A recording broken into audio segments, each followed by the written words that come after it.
¿Verdad que muchas veces nos han vendido que la eutanasia es un paso de la vida a la muerte placentero, totalmente asegurado, donde no hay ningún tipo de sufrimiento?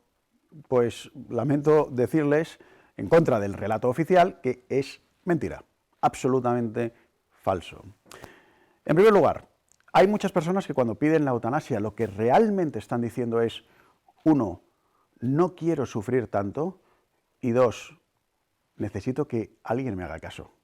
Porque quizá el drama de nuestra sociedad no es solamente que haya personas que pidan la eutanasia, sino que permitamos que esas personas mayores, desvalidas, con una enfermedad terminal, lleguen a un grado de desesperación, de hastío, de indiferencia muchas veces por parte de sus propios hijos y familiares, que se vean tan solos, tan doloridos, que pidan la eutanasia. Y ahora que en España se ha aprobado y uno puede pedir la eutanasia según ciertos casos, pero ya sabemos que va a ser un coladero, igual que el tema del aborto, que supuestamente hay una serie de condicionantes que luego, por supuesto, no se cumplen, y la realidad es que cualquier mujer que lo desee puede abortar en cualquier mes de gestación y sin ningún tipo de límite. Con la eutanasia, evidentemente, lo que cabe pensar es que va a pasar algo exactamente igual, y ya está pasando. Por eso es interesante escuchar a especialistas como el doctor Manuel Martínez Sellés, que él nos dice esto, que cuando alguien le solicita la eutanasia, realmente lo que está diciendo es, estoy sufriendo demasiado y para ello quiero reducir el dolor. Y entonces muchas veces dicen, quítenme del medio. El doctor Martínez Sellés lo que dice es, apliquemos la medicina paliativa, porque quizá ese paciente no está bien tratado para paliar su dolor. Apliquemos medicina paliativa para que no sufra tanto, evidentemente, en los últimos meses o años de su vida. Y en segundo lugar, como familiares, hagamos caso a nuestros mayores, a nuestros enfermos terminales, porque lo merecen. Y si me permiten, aunque según nuestro criterio no lo merecieran, porque a lo mejor han sido malos, según el criterio de cada uno, aún así merecerían amor y se lo tenemos que dar. La experiencia del doctor Martínez Sellés es que cuando estas personas que han solicitado la eutanasia se sienten acompañadas, se sienten queridas, se sienten bien tratadas a nivel sanitario, por lo general abandonan la idea de este suicidio asistido. Por eso es bueno escuchar a los expertos como el doctor Martínez Sellés en este vídeo. Buscamos a Manuel Martínez Sellés, un hombre que se dedica a reparar corazones. Es jefe de sección de cuidados cardiológicos agudos en el Hospital Gregorio Marañón y en su trabajo mira a los ojos todos los días al sufrimiento, al dolor y la muerte. Le necesitamos, porque España necesita urgentemente recuperar su corazón.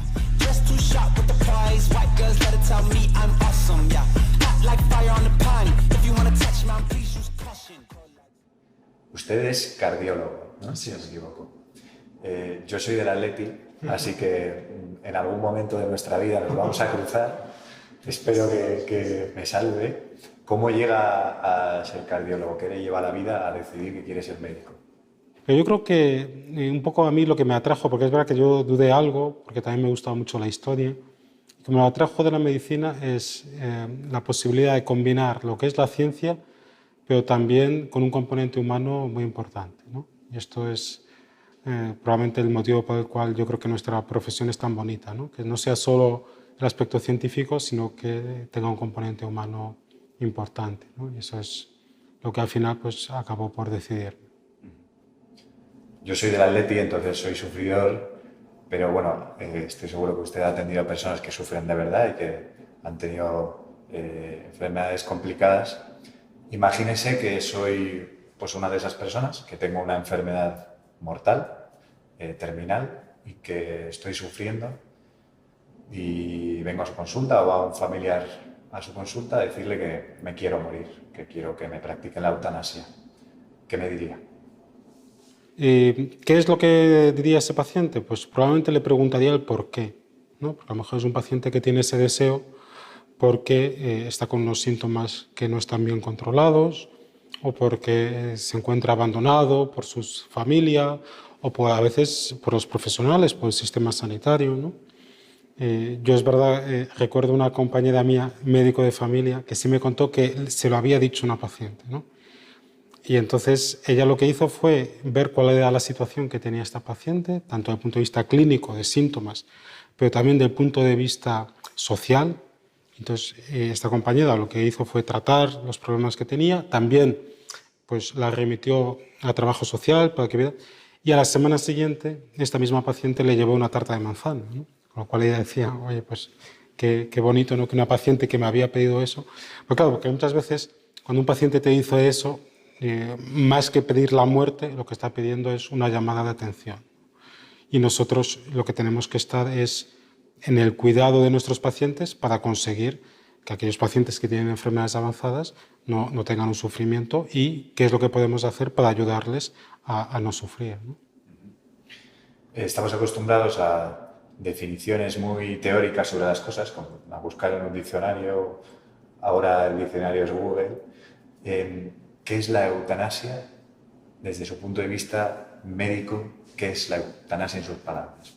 Bueno, yo la veo como la destrucción de la relación médico-paciente, ¿no? Yo creo que a nosotros nos ha costado mucho el conseguir una relación médico-paciente como tenemos en la mayoría de los países occidentales y en el caso concreto de España, ¿no? Que es una relación de total confianza. Pongamos, por ejemplo, que yo tengo a mi padre enfermo y le digo, oye, papá, vamos a la consulta o al hospital, ¿no? O sea, mi padre está seguro que le lleva a un sitio donde quieren su bien. O sea, y nos ha costado mucho conseguir esto. Lo digo porque si se legaliza la eutanasia y le digo esto a mi padre, pues a lo mejor mi padre sale por la otra puerta, ¿no? Porque ya esta relación de confianza que hay con los médicos, pero también con el sistema sanitario, se pierde. ¿Qué significa eso? Que tenemos muchos pacientes con enfermedades avanzadas que no están bien controlados sus síntomas. ¿Y esto qué es lo que hace? Que lógicamente esos pacientes estén sufriendo cuando con unos buenos cuidados paliativos les podríamos dar mejor calidad de vida. Y por eso me parece particularmente cruel que se legalice la eutanasia en una situación en la cual los cuidados paliativos no están desarrollados. Es decir, tenemos a los pacientes sufriendo. Entonces, en vez de implementar las medidas que nos permita controlar ese sufrimiento, lo que hacemos es legalizar matar a esos pacientes. Es inexplicable, pero esta es la situación que se va a generar. Pero en cualquier caso, tienes a esta persona con sufrimiento, que busca atención médica, que lo que quiere es que le quiten esos síntomas que pueden ser dolor o pueden ser otros. Yo, por ejemplo, mis pacientes con cardiopatías avanzadas, más que dolor, muchas veces su queja principal es la falta de aire, lo que llamamos los médicos la disnea. Esto puede ser algo muy molesto, es tener esta sensación de que te falta el aire de forma continuada. Y luego también el sufrimiento también tiene un componente psicológico, social. Todo esto hay que tratarlo y hay que tratarlo con unos cuidados paliativos y tenemos la suerte de tener unos cuidados paliativos buenos. El problema que tenemos es que tenemos pocos profesionales que se puedan dedicar a ello. Yo lo que quiero es que el paciente ese último año, últimos 2 años, esté en la mejor situación posible y para eso pues hay que dar unos cuidados adecuados. Con lo cual, pues sí creo que hay una urgencia social de hacer una ley de cuidados paliativos que permita que las personas que lo necesitan reciban estos cuidados paliativos, pero desde luego no hay ninguna urgencia social de aprobar una ley que legalice la eutanasia. Todo lo contrario. Creo que la sociedad lo va a ver como una ley peligrosa y que pone en riesgo, como he dicho, la misma asistencia sanitaria. Hace poco hablaba con el director de una residencia de ancianos que nos contaba que una vez tuvo un caso, no lo vio él, pero lo vio el médico de la residencia, que vino la hija de una de las residentes y dijo, mi madre está muy mal, se va a morir ya, ¿por qué no le pone una inyección y acabamos ya esto y así deja de sufrir, ¿no? Y entonces este médico, que sabía lo que le pasaba a la señora y que sabía tratarla y que le iba a tratar, le dijo, bueno, si quiere que haga eso, ¿por qué no coge usted una almohada que hay ahí dentro? Yo me salgo de la habitación, cierro la puerta, la pone encima de su cabeza, se sienta un rato encima, espera que deje de respirar, que tal y como está su madre va a ser muy poco tiempo, no va a sentir dolor, y ya está. Y sale y yo le doy el parte y listo. Dice, no, hombre, no, yo no puedo hacer eso, ¿no? No voy a matar a mi madre. Dice, pues es lo que me está pidiendo usted, ¿no? ¿Cuál es la diferencia entre poner una inyección a una persona que lo ha pedido, que está sufriendo, con ponerle una almohada encima de la cara? Claro. Pues diferencia hay poca, ¿no? Sería una diferencia técnica de cómo se realiza el procedimiento y quién lo realiza, ¿no? Pero yo iría más allá, es decir, esa hija de una paciente que está sufriendo, lo que no quiere es que su madre sufra. Me extrañaría mucho que quiera matar a su madre. Eso sería muy extraño. Lo que no quiere es que su madre sufra. Y como decía antes, hoy tenemos los medios para conseguirlo. Apliquémoslos. Es decir, a mí no me sirve de que sea un paciente que tiene una expectativa de vida corta o que tiene una enfermedad terminal. Todos tenemos, desde que nacemos, tenemos la vida, que es una enfermedad terminal, ¿no? Todos nos vamos a morir. No sé si alguien no lo sabe todavía, pero que sepa que se va a morir. Entonces, algunos viviremos años, ni lo sabemos, otros meses, no lo sabemos, ¿no? Pero decir, bueno, es que el paciente tiene una expectativa de 6 meses o de 1 año o de 2 años. Bueno, pero lo que vamos a intentar es que durante ese tiempo tenga la mayor calidad de vida posible. ¿Y qué es lo que hacemos si es que no hay forma? Mira, es que tiene un dolor, tiene una falta de aire, que lo hemos intentado controlar, pero no hay forma de conseguirlo. Es que la medicina tiene una alternativa más y que se está aplicando y que es legal y que es ética, y es la sedación paliativa, es decir, dar analgésicos, dar sedantes a unas dosis no que quiten la vida, pero que controlen los síntomas, a unas expensas de que el paciente pueda perder el conocimiento.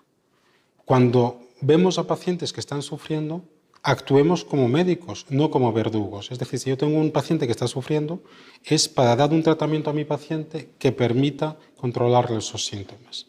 Y además, hoy en día tenemos una situación privilegiada porque tenemos muchos tratamientos. La morfina puede acabar acelerando la muerte del paciente. Mi experiencia es incluso la contraria, que la mayoría de los pacientes incluso también mejora la situación, no solo los síntomas, sino la situación clínica. Pero si a algún paciente en concreto, a raíz de darle morfina, poner una perfusión de morfina, le aceleramos la muerte, eso no es eutanasia. Porque mi objetivo cuando hago eso no es matar al paciente. Mi objetivo es controlar los síntomas. La diferencia es clara, en la intención de eliminar un síntoma o eliminar al paciente. Claro, claro. Es que en la sedación terapéutica, la sedación paliativa, cuando nosotros hacemos sedación paliativa, una vez controlamos el síntoma, paramos, no seguimos aumentando la dosis, es decir, damos la dosis adecuada para controlar el síntoma. En eutanasia, pues lo que haces es dar la dosis letal, es decir, solo paras cuando el paciente se muere. Con la ley actual y con la situación actual, cuando se apruebe esta ley, si llega a aprobarse, pues ahí sí que va a haber mucho más desconfianza, ¿no? Ahí sí que uno cuando llega a un hospital, pues lo primero que tendrá que llevar es un papel, oye, que no autorizo a que me practiquen la eutanasia, ¿no? Porque claro, podemos tener situaciones en las cuales llega un momento que el familiar no sepa si a su padre, si a su madre les han aplicado la eutanasia o simplemente lo que han hecho es una adecuación del esfuerzo terapéutico, ¿no? ¿Cuál es, en el fondo, el argumento de las personas que igual sí que quieren aprobar la ley de eutanasia, que se quieren morir, y cómo se les puede decir, oye, hay otra posibilidad? Bueno, yo lo primero que diría es que no hay un solo argumento a favor de la eutanasia. Es decir, hay varios argumentos a favor de la eutanasia, ¿no? Yo tengo la suerte de escribir un libro sobre la eutanasia, lógicamente defendiendo que es inaceptable, pero el primer capítulo lo dediqué a hablar de argumentos a favor, que también existen. Y yo creo que es bueno, claro, nos pongamos en el lugar de personas que yo creo que de forma equivocada, pero que defienden la eutanasia. El principal argumento es la autonomía, es decir, que yo como paciente o yo como persona sea capaz de tomar mis decisiones. Y si yo no quiero seguir viviendo, pues como persona capaz de tomar las decisiones, tengo como el poder, además de obligar a otros, que me maten para no seguir viviendo, ¿no? La calidad de vida es un concepto muy difícil y de hecho es interesante ver que se han hecho estudios que han visto que la calidad de vida de los pacientes no depende tanto de la situación clínica que tienen. O sea, yo creo que es un error enorme ver la calidad de vida como controles de calidad de una fábrica. Oye, pues si no superas este control, no merece la pena que sigas viviendo, ¿no? Luego se confunde este concepto de calidad de vida, que ya de por sí es subjetivo y depende de muchas cosas, con el concepto de dignidad. Y es que la dignidad es intrínseca a todo ser humano. Es decir, por el hecho de ser humanos, por muy enfermos que estemos, por muy discapacitados que estemos, tenemos una dignidad que es máxima, que nadie nos puede quitar. Y esto, de hecho, esta es la base de la Declaración Universal de los Derechos Humanos. Es decir, que todos tenemos la misma dignidad, que es máxima, por el hecho de ser personas. Bueno, está claro que es muy difícil, que es un tema muy sensible y que hay que entender ambas partes. Entonces, por eso tenemos ejemplos de otros países en los que hemos visto cómo ha funcionado la ley de eutanasia. ¿Qué nos dicen estos ejemplos, ¿no? Al cabo del tiempo, qué es lo que ha pasado con esa ley? Lo que se ha visto en esos países, sobre todo en los países que ya llevan años. Claro, hay países que aprobaron la eutanasia hace 1 o 2 años, pero casos como el de Holanda, que ya llevan años, lo que se ha visto es esta pendiente resbaladiza. Es decir, se ha visto que se empieza en supuestos muy concretos, se va generalizando y se acaba matando a pacientes con enfermedades que ni siquiera lo han pedido ellos, a niños con discapacidad, a ancianos que tienen demencia. Y además lo que se ha visto es que todos los controles que hay al principio, esto de que sea necesario que un equipo externo al habitual, médico habitual, valide esa situación, todo eso va cayendo y al final se realiza eutanasia de forma no controlada e incluso hay actualmente la intención de aprobar un proyecto de ley en Holanda que simplemente por el hecho de tener más de 70 años ya puedes ir a una farmacia con tu DNI y si logran aprobar ese proyecto, pues el holandés que vaya a farmacia con su DNI que tiene más de 70 años le dan un kit de veneno para que se quite la vida. Se ha publicado en revistas de ética médica autores que defienden el infanticidio. Es decir, nace un niño sano, pero a los padres socialmente no les viene bien. Matémoslo. Yo cuando leí los primeros artículos un poco hablando de esto, yo creía que lo decían un poco de forma provocadora, ¿no? Un poco para que reflexionásemos sobre el aborto, pero no, porque luego hubo cartas y además ha habido más artículos posteriores a estos y de verdad hay personas que defienden eso. Lo digo para que nos demos cuenta de hasta dónde puede llegar esta pendiente resbaladiza. Es decir, una vez tú rompes una barrera que no se debería romper nunca, que es un principio de la bioética, que es la no maleficencia, es decir, no hacer daño intencionado a tu paciente. Una vez rompes eso, pues ya no hay marcha atrás. Y de hecho, lo que se ha visto en estos países es que la situación que tienen ahora es una situación que ya se ha reconocido que es incontrolable. O sea, ahora mismo en Holanda ya ni se sabe cuántas eutanasias se están practicando. Es decir, sí tenemos que tener en mente que también hay un componente económico en todo esto, ¿de acuerdo? Por supuesto que yo creo que el más importante es el componente ideológico, la asociación que se ha hecho de la eutanasia con ser de izquierdas. O sea, yo soy de izquierdas, defiendo la eutanasia, que es un sinsentido. Hace muy poquito, hace 2 años, en Portugal se plantea una ley para legalizar la eutanasia. Esa ley no salió adelante porque el Partido Comunista votó en contra. Y es precioso leer las declaraciones que hace el responsable del Partido Comunista, ¿no? Diciendo, vamos a ver, yo voto en contra porque como nos sucede a nosotros, no tenemos desarrollados unos cuidados paliativos. Entonces, ¿cómo me están planteando matar a los pacientes cuando no estamos tratando a los pacientes de forma adecuada?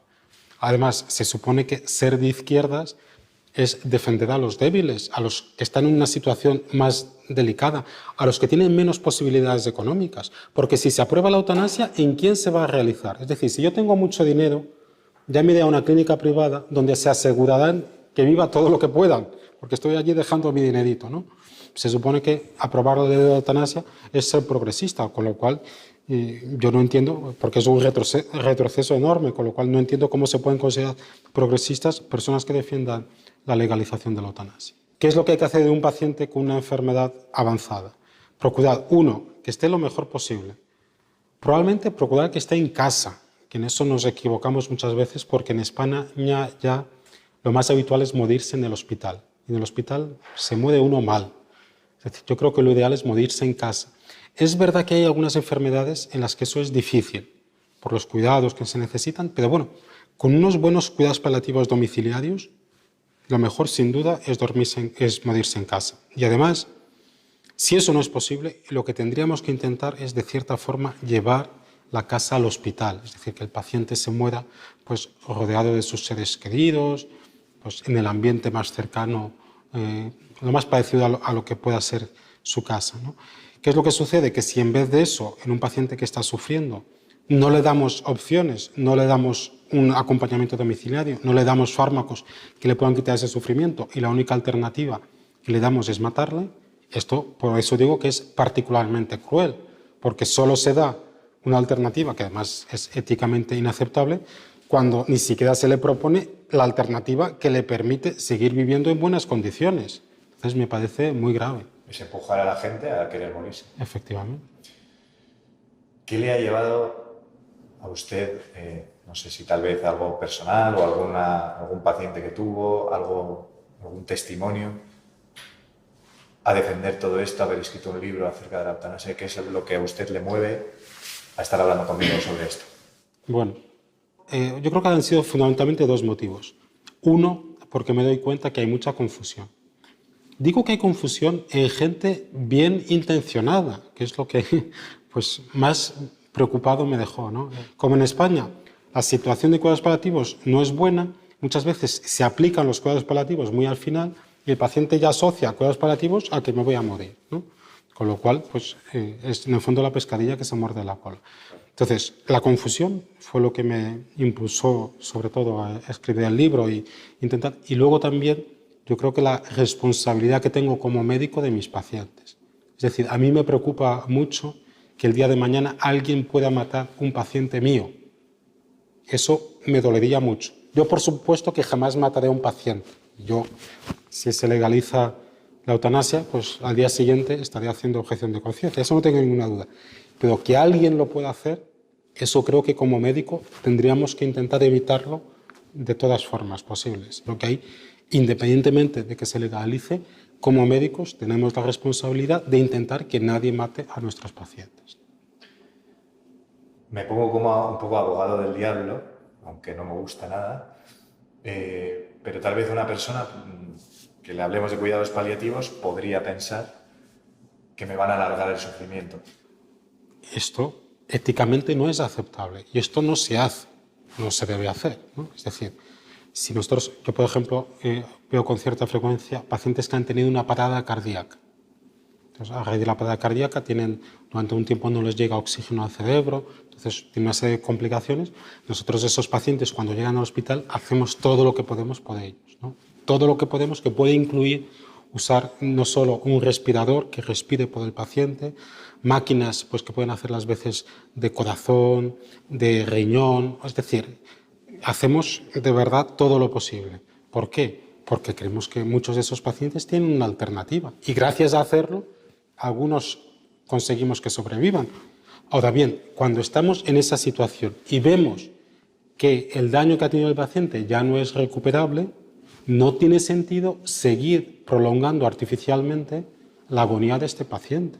¿Puede contar algún caso así por encima, tal vez un ejemplo? Sí, bueno, a mí no me gusta mucho hablar de las situaciones que vivimos a nivel profesional, pero me acuerdo, por ejemplo, de una señora que la acompañé yo hasta el último momento de su vida y la forma como me transmitía tanto a mí como a la familia, hasta el último momento, consejos pues que yo estoy seguro que a sus hijos les han servido y a lo mejor esa última palabra pues, ha cambiado para siempre la vida de alguno de sus hijos, ¿no? Yo lo que diría a mis compañeros es que no huyamos del paciente que está en los últimos momentos, ¿no? Y eso sí que es un error, o sea, como abandonar al paciente o a la familia que está sufriendo, eso sí que es un error grave. Y de hecho, no hay que abandonarlo siquiera después de la muerte, porque está todo el tema del duelo, que hay que ayudar a la familia también con ello. ¿Por qué hay médicos que están a favor de la eutanasia? Los médicos, lo primero, somos un colectivo amplio y el ser médico no te hace santo, ¿no? O sea que podríamos hacer la misma pregunta para abogados o periodistas, ¿no? Sí es verdad que entre los médicos mayoritariamente estamos contra la eutanasia. Eso es algo que ha quedado muy claro, pese a que a veces haya intenciones de, con encuestas sesgadas o lo que sea, cambiar o intentar dar una percepción equivocada. Además, a mí lo que me parece más llamativo es que los médicos que con más frecuencia se enfrentan a pacientes que están en el final de la vida, como pueden ser los oncólogos, los paliativistas, son los que más contra la eutanasia están. ¿Por qué? Porque ellos saben que si un paciente te pide la eutanasia, te está pidiendo otra cosa. Con lo cual, pues evidentemente que van a estar contra la eutanasia. Nosotros hemos estudiado medicina, como hemos dicho antes, para buscar el bien de nuestros pacientes. Y siempre lo hacemos. Sería una excepción. Y una vez haces una excepción, no diría estás perdido, pero estás casi perdido. ¿Por qué? Porque los médicos tenemos una virtud. Si no está aprobada la ley de la eutanasia, una virtud, ¿qué es? Tú tienes un paciente, le tratas de una forma, te viene un paciente similar, pues le tratas igual. No sería aceptable que no lo hicieras, ¿no? Porque lo trates lo mejor que sabes. Yo tengo la suerte de trabajar en un hospital público que pilla dos zonas muy distintas de Madrid, con lo cual pues a veces nosotros todavía tenemos alguna habitación de dos, pues pacientes muy distintos a nivel económico, social, ¿no? Si los dos tienen un infarto, el mismo tipo de infarto, los tratamos exactamente igual. Eso es una virtud. Pero claro, esa misma virtud, si tú has matado a un paciente porque tenía una enfermedad avanzada, cuando te vuelva a venir un paciente similar, con una enfermedad avanzada similar, tu tendencia va a ser a matarle también. ¿De acuerdo? Entonces, podemos empezar a perpetuar estas acciones eutanásicas. Y ya para terminar, que es muy probable, imagínese que el presidente del gobierno o la persona encargada de dirigir este país o que se encargue de legislar las leyes en España fuera a ver esta entrevista y tuviera solo 15 segundos, una frase, y le pregunte ¿por qué no legislar la eutanasia? ¿Por qué decir no a la eutanasia? ¿Qué frase utilizaría? Yo probablemente le daría 3 argumentos. El primero, no es necesario. No hay ninguna demanda social de legislar la eutanasia. El segundo, que me parece clave, lo que sí hay mucha demanda social es de legislar una ampliación de los escasos cuidados paliativos que tenemos. Es decir, vamos a conseguir que los pacientes que están sufriendo dejen de sufrir. Y tercero, si lo hacen, van a destruir la relación de confianza médico-paciente. De todo lo que dice el doctor Martínez Sellés en esta interesante entrevista, yo me quedo con muchas cosas, pero una de ellas es la de que la eutanasia destruye la relación médico-paciente. Fíjense, es que uno lo piensa y es terrorífico. Hemos pasado de confiar en el médico como aquel que me proporciona la salud o me ayuda a recuperarla, a pensar que el médico puede ser una persona que me quite la vida. Es decir, hemos pasado de un extremo a otro. Decía Miguel de Unamuno en el siglo pasado que las 3 vocaciones más sublimes son las de sacerdote, maestro y médico. Un médico que se convierta en un paladín de la eutanasia, desde luego pierde esa magnificencia de su vocación. De nuevo, piénsenlo. El médico pasa de ser el que te cura al que te puede acabar, al que puede acabar con tu vida. Y muchas veces, y lo estamos viendo en los Países Bajos, esto no es ser conspiranoico ni pensar en cosas raras, es que está ocurriendo en los Países Bajos y está pasando también en España, donde finalmente son los médicos, algunos médicos, cuando deciden que la vida del paciente ya debe llegar a su fin y que por lo tanto se lo quitan del medio porque no tiene sentido que esta persona siga con vida en medio de tantos sufrimientos, etc. Y en nombre de una falsa misericordia le pueden llegar a aplicar la eutanasia o convencerle para que le apliquen la eutanasia. Esto, insisto, ocurre. No seamos ingenuos, esto no es conspiranoico ni cosas de estas, esto es la realidad y está ocurriendo. Por eso escuchemos a doctores como el doctor Martínez Sellés hablando y alertando de la destrucción de la relación entre médico y paciente. Porque el paciente pasa de ver al médico, en vez de como una persona que le va a devolver la salud, como una persona que puede llegar a acabar con su vida. En fin, estos temas son duros, son temas dolorosos, pero hay que tratarlos porque están ocurriendo hoy en día en nuestra sociedad y tenemos que despertar de lo que está ocurriendo. Lo que está ocurriendo nos tiene que hacer que nos despertemos porque ahí está. Lamentablemente, esa es la realidad. Y para eso son estos programas de Crónica de hoy, aquí en Creo TV, y les espero en la próxima entrega de nuestro programa.